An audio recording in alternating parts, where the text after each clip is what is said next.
Welcome to Redtastic. Story 1. I, 31 female, have not had the best relationship with my mother over the years. But things took a real turn these past few weeks. For the longest time it has been me, my mom and my half-brother. I never knew my father, whereas my stepfather skipped out on us about 15 years ago. Now, I wouldn't say my mother has been terrible to me, but her desire to always have a son did not go unsaid. In fact, she very much reminded me of that on a daily basis growing up. She also said all sorts of things to me over the years, that she wished for me to be born a boy and that I made life difficult for her. I was quite young when she got married and my brother was born. Even with fewer words, her actions always made sure I knew I was a secondary child when standing against her son. His achievements were prioritized, whereas mine were barely acknowledged. His birthdays were an event, whereas mine were quite literally forgotten. It was hurtful, and it would be hurtful to any person growing up in that situation. There was nothing I could do to please her. Upon reflection as an adult, sure, many of the mundane things seemed so frivolous. But as a child, they meant so much and did so much to me. I think much of these resentments have stayed with me still. I vividly remember that one day back when I complained to her about having a sharp pain in my lower abdomen, and she completely disregarded it to attend my brother's test game. She told me it must be just period cramps and that I need to deal with these things quietly as a woman, even when I was adamant to her about it being something different. She ended up taking me to the ER the next day after much complaining, and it turned out it was my appendix. They had to do a whole surgery and take it out. I eventually moved out and started building my own life. She was disappointed I didn't immediately choose to get married and give her grandsons yet, but that's a whole other thing. Over the recent few years, my mom hasn't had the best of health, and I've learned to be more accepting, or should I say forgiving, of the past and whatever she did. Especially considering her deteriorating condition. She was diagnosed with arthritis as well, and that has been particularly difficult, especially during one of her flare-ups. Anyways, fast forward to the present day when 2 months ago, my mom's friend and neighbor called me out of the blue and told me that my mother had had a fall and was taken to the hospital. It was a whole ordeal and I had to immediately clear out my week and go tend to this and see her. For context, my brother was away at college. When I got there, it was worse than I had anticipated, and I eventually took a sabbatical from work and decided to care for my mother for the time being. 2 weeks ago, I was sorting all of my mom's documents, bills and everything I could find in the house that needed attention. Most of it was in a disarray. Then I came across some legal documents that happened to be her will. This was the most shocking discovery for me. Turns out, she has not only left me completely out of the will, but she has given everything to my brother along with the house. It came as a surprise and I almost felt betrayed by my own mother.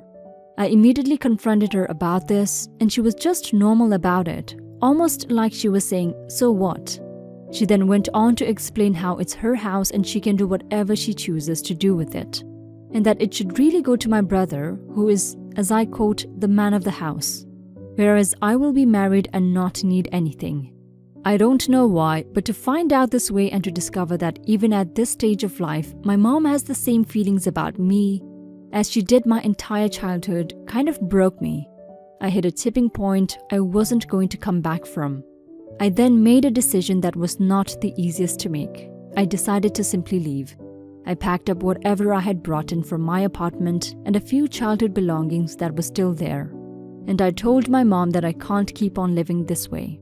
I told her how she has never truly loved me, and I think in the back of my mind, I was hoping my mother would have a realizing moment of clarity where she finally utters one word of kindness to me, even if it's out of fear that she would likely never see me again. But all she did was call me ungrateful and that she has given me everything, which is not true. My brother got everything, but never me. That was it for me and I left. I do not know if I'm going to stick to my decision indefinitely or talk to any of them again. Am I the a-hole? Update. It's been a new kind of hell and bliss at the same time. My brother keeps calling me and telling me how selfish my behavior's been in this regard and that I should come back and take care of our mother. I told him that I do not want to communicate with him when he's like this and that he can take his brilliant inheritance and use it to hire a caretaker. Or take a semester off and himself come to tend to mom. Am I happy for cutting off the only close family I have? Of course not. But I have decided to no longer be subjected to feeling like I'm not wanted. I deserve to be loved just like anyone else. It's my life and I can do whatever I choose to do with it. Not the a-hole OP. Just like your mom can do whatever she wants with her property because it's hers, so can you do whatever you want with your life because it's yours. And you choosing to leave the environment where you feel unwanted sounds like a great thing to do for yourself. Your mom sucks. She never apologized for what she did when you were younger, which means she still doesn't see anything wrong with her behavior. Her willing everything to your brother shows that even more. Your brother also sucks because he knows how much he's preferred to you, but he's willing to turn a blind eye to it. You're not the selfish one, he is, and as you said, if he cares so much about your mom, he can go hire a caretaker. Story 2. So, backstory, my husband's mother gave us $20,000 and told us to invest it. She previously had opened an investment fund that he got when he was 21, and she recommended that he put the money in that. Well, after discussing it, we decided to use the money for a down payment on a house and told her about it. She seemed okay but doubtful we would find a house in our price range. The more we looked, the better it seemed. We would be paying $200 a month less for our mortgage plus taxes and insurance, and we would have our own place. Eventually, we found a home in our price range, but our debt-to-income ratio was too high. So we put $10,000 to my student loans and the rest towards the house and started negotiating. Fast forward to about a month before we buy and we lose our car in an accident. Technically under her name, his mother asks where the money is and we tell her about the loans. Well, she's so upset she says that we don't deserve a car if we can't properly invest money and keep the insurance money. We thought she was with us up until this point and we were now under contract. She seems to be okay now and we own a house and everything is great. But were we a-holes for investing in our house rather than an investment account? Note, I'm not upset she kept the insurance money. It was her policy and her money. I'm upset that she used the fact that we wanted to own a home as the reason we didn't get it. And that she seemed okay with us getting a house but then didn't. Losing our car was a huge deal for us, but now we bike everywhere so it's pretty chill. Edit. The car in question was one my husband had been taking care of himself. We don't disagree with her keeping the insurance money since it was her policy, but rather her referencing our investment that we thought she agreed with as means to blindside us with losing our vehicle. Edit 2. Not a huge deal, but we're both guys. Edit 3. This has been really enlightening. There seems to be two very different viewpoints. One is that the house was the end goal and we met the end goal using the $20,000 that we got. His mother shouldn't be too upset because we still traded $20,000 for a house. However, there are some of you saying that because it was a conditional gift that we should have been transparent every step of the way, regardless if we thought she would approve or not. I don't disagree or agree with this. But I completely see where you're coming from, and this is something that my husband and I didn't think about when we paid the student loans to qualify for the mortgage. We assumed the earlier, which was so long as we got the house, she wouldn't have minded. Furthermore, we didn't see the gift as conditional, which she suggested the funds she set up for him. She also talked about things like an IRA for both of us, Roth IRAs, etc. She just wanted the money to be invested. She didn't care what medium we used, which also is what led us to believe that paying off a debt would be something she might accept. Though again, we didn't run that by her.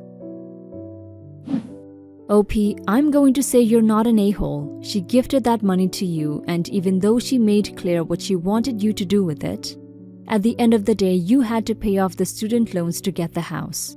I'm sure she's disappointed in your choices, but that is something she will just have to get over.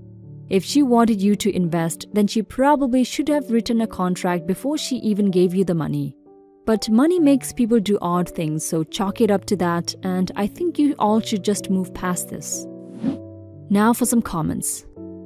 Not the a-hole. I assume student loans have interest. So you could assume by paying it if you are actually saving or investing at the rate of the loan. I'm also assuming this impacts your credit ratings, etc.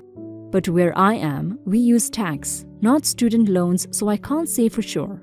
Gifts with strings attached suck. Someone gives you something, they can't really tell you what it's to be used for, though we try to do that. If mother-in-law wants you to have an investment portfolio, she should buy you one and give that instead. You get a whack of cash, you're a grown-up. You know best where your assets need to be applied to cover your debts, your future, not an a-hole. I can completely relate. I really can. My mother-in-law is fantastic with money and has gifted us a similar amount, and has hinted around how we ought to use it. Spoiler alert. We're also going to pay off student loans so that we can start saving instead of spending money at a similar interest rate. And while she doesn't use the gift to control us, she does want to pry a lot into our finances. And my husband has to fight an ingrained urge to please her in that regard. Money makes things weird. That said, I think you should be really proud of your own savvy and great choices. Paying off a loan is an investment, and doing so to qualify for a reasonable mortgage is a doubly smart move. Kudos to you. Story 3. To provide background information, my mother worked as a publicist up until a year ago, when she quit her job without my say in it, and made us move to a sketchy apartment with drug addicts and homeless people lining the sidewalks around us, as well as a pub next to us that has the occasional unsavory character. As a kid, transitioning from a nicer neighborhood with families and easy access to stores to a much worse area is incredibly jarring, and I feel unsafe in this newer place. Recently, my mother has been going out at night to hang out with her friends until 2 or 3 in the morning. She always tells me she'll be back before midnight, but never does. When I question her on it, she complains that I don't let her go out often enough. What's upsetting me is that I've made it clear with her that I'm okay with it, so long as it's not every other day, since I don't like spending time in this unit alone, especially on the ground floor, next to an alleyway filled with addicts and homeless people, with a bar on the other side of me. And yet, she still complains that all I want to do is keep her locked up in this apartment, which isn't my intention, but it's only natural for me to be worried if she comes home so late at night and so often. To me, she seems irresponsible. This isn't her teenage years. She's had plenty of time to do these shenanigans before she had me, and with having a kid comes a certain responsibility, which she's been failing to uphold recently. She acts like a child, whining about how I won't let her go out with her friends to have drinks until 3 a.m. Am I the a-hole, or is my mother simply too immature to raise a kid? Edit. I'm 14 years old. Now for some comments. Holy shit, dude. Your mom sounds seriously irresponsible. You aren't the a-hole. Please tell an adult you trust, favorite teacher, school counselor, sports coach. They will help you. I'm so sorry you're going through this. Your mom is definitely the a-hole here. You should post this in relationships and see what advice you can get there.